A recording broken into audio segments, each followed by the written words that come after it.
संसार में प्रायः सभी लोग अपने विभिन्न कामों के द्वारा ही सुख की तलाश करते रहते हैं। कोई एक तरह से इसकी ढूंढ खोज करता है और कोई दूसरी तरह से।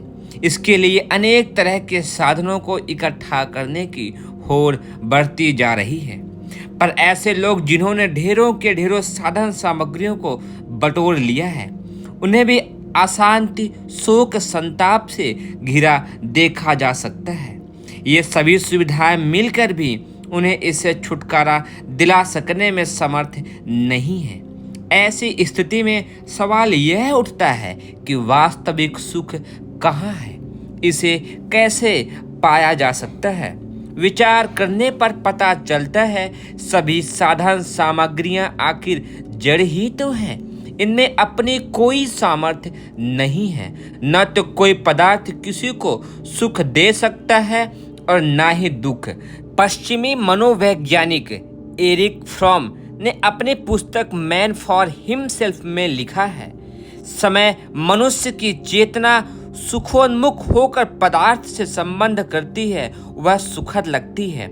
जब यही दुखोन्मुख होकर संबंध स्थापित करती है वह दुखद लगता है। स्वयं तो संसार की सभी चीजें जड़ हैं, वे अपनी ओर से किसी को सुख दुख कैसे दे सकती हैं। बुढ़ापा आ जाने पर मनुष्य को वही पदार्थ रसहीन लगते हैं जिनके पीछे वह अपनी सारी जवानी में दौड़ता भागता रहा है। सही माने में रस की अनुभूति का कारण इंद्रियों की स्थूल बनावट नहीं है, बल्कि इनसे परे चेतना है। वही चेतना जो समूची देह, प्राण और मन में समाई है। यही सर्वव्यापी चेतना आत्मा है। सुख का कारण एवं आनंद का स्रोत यही है। यह न तो किसी पदार्थ में है, न किसी अन्य वस्तु में। इसे तो आत्मा में ही जीवात्मा के द्वारा अनुभव किया जा सकता है। डॉक्टर राधाकृष्णन ने अपनी पुस्तक आइडियलिस्टिक व्यू ऑफ लाइफ में इसे भली प्रकार समझाया है। उनके अनुसार स्थायी सुख के लिए हमें मन को प्रशिक्षित करना होगा। बाहरी परिस्थितियों के साथ यदि इसका तालमेल बिठाया जा सके तो सारी जिंदगी सुखी रहा जा सकता है। मन के प्रशिक्षण के लिए यह सत्य जानना होगा कि सुख कहीं बाहर नहीं है, वह अपने में अंदर है। बाहरी चीजों का केवल इतना उपयोग है कि शरीर की सामान्य जरूरतें पूरी होती रहें। जिस तरह मोटर की सामान्य जरूरत पेट्रोल है, वह मंजिल तक पहुंचाने में सहायक तो है पर स्वयं मंजिल नहीं है। इसी प्रकार अगर पेट्रोल की जगह कोई इत्र का उपयोग करे तो लाभ की जगह हानि ही होगी। इसी कारण आचार्य शंकर कहते हैं, जिंदगी की सामान्य जरूरतों को दवा की तरह लेना चाहिए।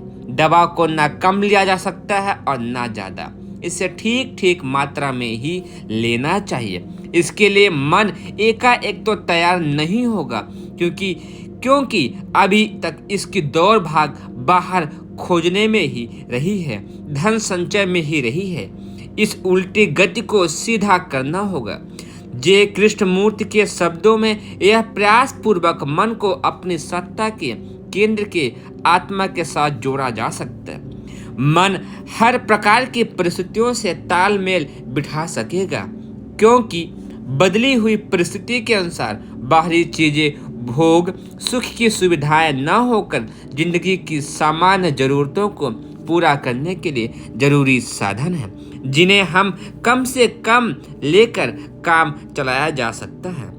जिन्होंने इस ढंग से मन को प्रशिक्षित किया है, उनके जीवन में इस तथ्य और सत्य को देखा जा सकता है। श्री अरविंद ने अलीपुर जेल की काल कोठरी की कठोर यातनाओं में भी सुख का अनुभव किया।